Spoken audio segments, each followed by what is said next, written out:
आओ बच्चों, अब हम करेंगे कार्यपत्रक नंबर 13 कक्षा 4 का गणित कार्यपुस्तिका का। जो गणित की कार्यपुस्तिका है, मैथ्स की कार्यपुस्तिका है, उसका हम कार्यपत्रक नंबर 13 हल करेंगे। प्रश्न नंबर 1 दिया हुआ है, नीचे दिए गए चित्रों को देखकर इनकी संख्या का अनुमान लगाइए और फिर गिनकर सत्यता की जांच कीजिए।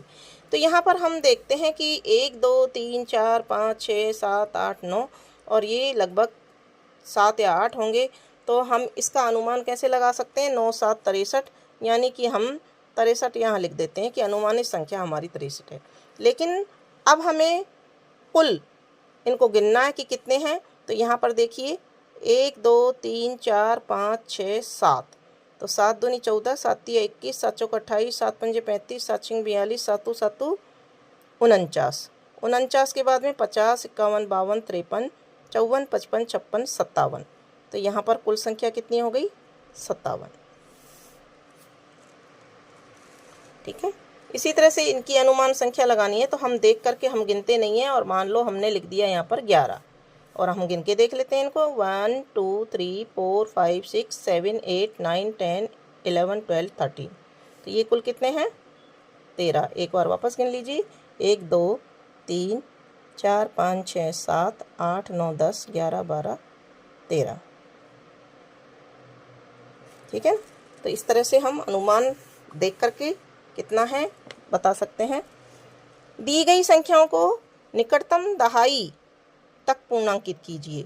यानी 54 का, जैसे 54 के निकटतम दहाई संख्या कौन सी है पूर्णांकित करने के लिए? 50। 177, इसको भी निकटतम दहाई तक हमको पूरा करना है, तो हम क्या करेंगे? इसको लिखेंगे 180, क्योंकि 77 का निकटतम दहाई कौन सा है? 80। फिर 23 का 20 के करीब आता है 23, इसलिए।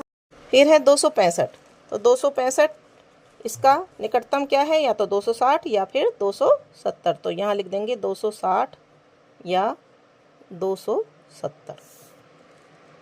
ठीक है ना। 768, तो इसका तो सबसे नज़दीकी भाग है 770। 68 के बाद 69 70। फिर 901 का 900 और 899 का ये भी 900 हो जाएगा।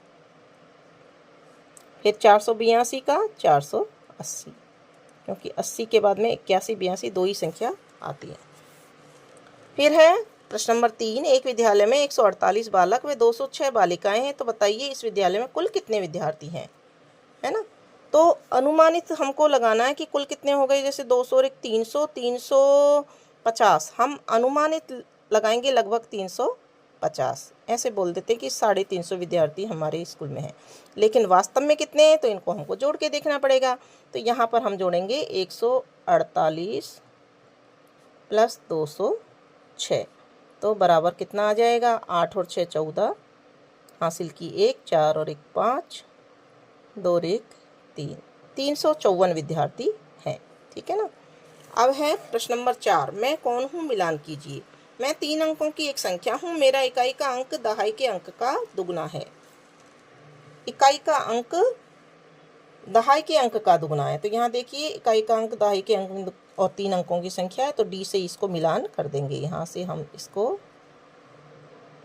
ऐसे मिला देंगे। ठीक है। फिर मैं एक ऐसी संख्या हूँ जिसके प्रत्येक अंक में 2 का पूरा पूरा भाग जाता है। तो यहाँ देखिए कौन सा ऐसा अंक है जिसमें 2 का पूरा पूरा प्रत्येक अंक में जाता है। तो ये देखिए 2 तिया 6, 2 चौके 8, 2 एकम 2, तो यहाँ हम इसको मिला देंगे। फिर है मेरे में से 313 घटाने पर 3 अंकों की सबसे छोटी संख्या बन जाती हूँ। तो यानी कि 313 को हम किस में से सबसे छोटी संख्या यानी 100 है। ठीक है ना। तो 100 को इसमें हम जोड़ करके से देखेंगे सबसे छोटी संख्या बन जाती है, यानी कि इसमें 100 जोड़कर देख लिए 413। 413 में से 313 को घटाएंगे तो 100 प्राप्त होंगे, जो कि 3 अंकों की सबसे छोटी है। तो यहाँ 413 लिखा हुआ है, ये इसमें मिलान कर देंगे। मेरा मान 3 अंकों की सबसे बड़ी एवं 2 अंकों की सबसे छोटी संख्या के अंतर के बराबर है। 3 अंकों की सबसे बड़ी कौन सी है? 999, और 2 अंकों की सबसे छोटी कौन सी है? 10।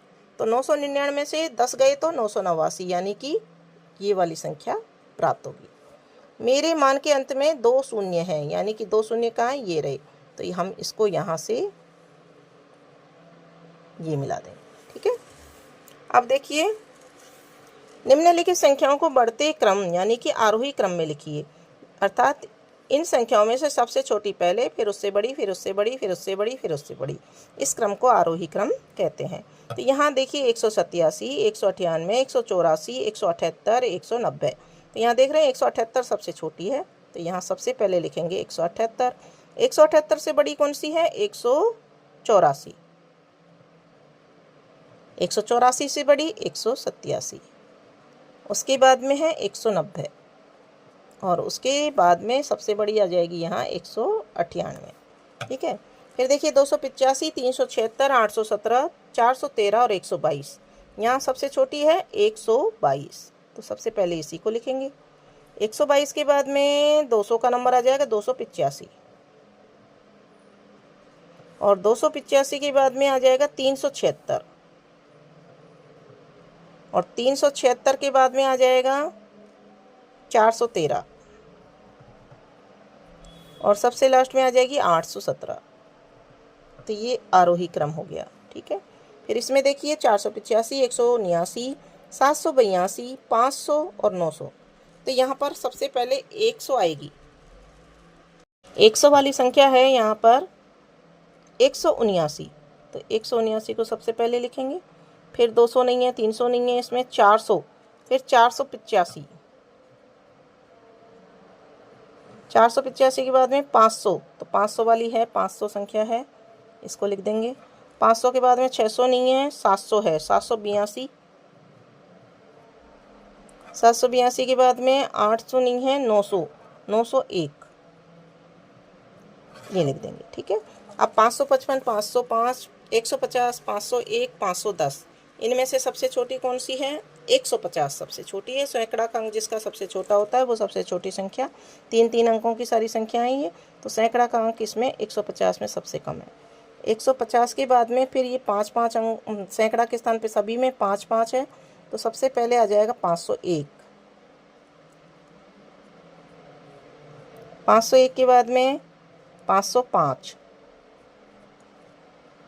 और उसके बाद आ जाएगा 510, और उसके बाद में आ जाएगा 555। ठीक है। तो समझ में आ रहा है आपको कैसे आरोही क्रम में लिखा जाता है। फिर देखिए 389, 299, 469, 859, 779। तो यहाँ पर देखिए सैकड़ा के स्थान पे 3 अंकों की है, तो 2 सबसे कम है, तो 299 सबसे पहले आ जाएगी। उसके बाद में 300 वाली संख्या 389 आ जाएगी। उसके बाद में 400 वाली संख्या 469 आ जाएगी। उसके बाद में 800 और 700 वाली है, तो 700 वाली सबसे पहले आ जाएगी, 779, और फिर आ जाएगी 859। ठीक है। तो ये आरोही क्रम में व्यवस्थित हो गई सारी संख्याएं, और इसी के साथ में हमारा ये कार्यपत्रक नंबर 13 कंप्लीट हो जाता है। और आगे फिर इसके बाद में नंबर है कार्यपत्रक नंबर 14 का, तो कार्यपत्रक नंबर 14 इसके बाद देखेंगे हम। तो कार्यपत्रक 13 आपको समझ में आ गया होगा, आरोही क्रम आपको समझ में आ गया होगा कि कैसे आरोही क्रम में संख्याओं को लिखा जाता है। ठीक है। तो मिलते हैं हम अगले वीडियो में। तब तक आप वीडियो को लाइक कीजिए, चैनल को सब्सक्राइब कीजिए, कमेंट बॉक्स में एक प्यारा सा कमेंट जरूर लिख दीजिए। Bye bye.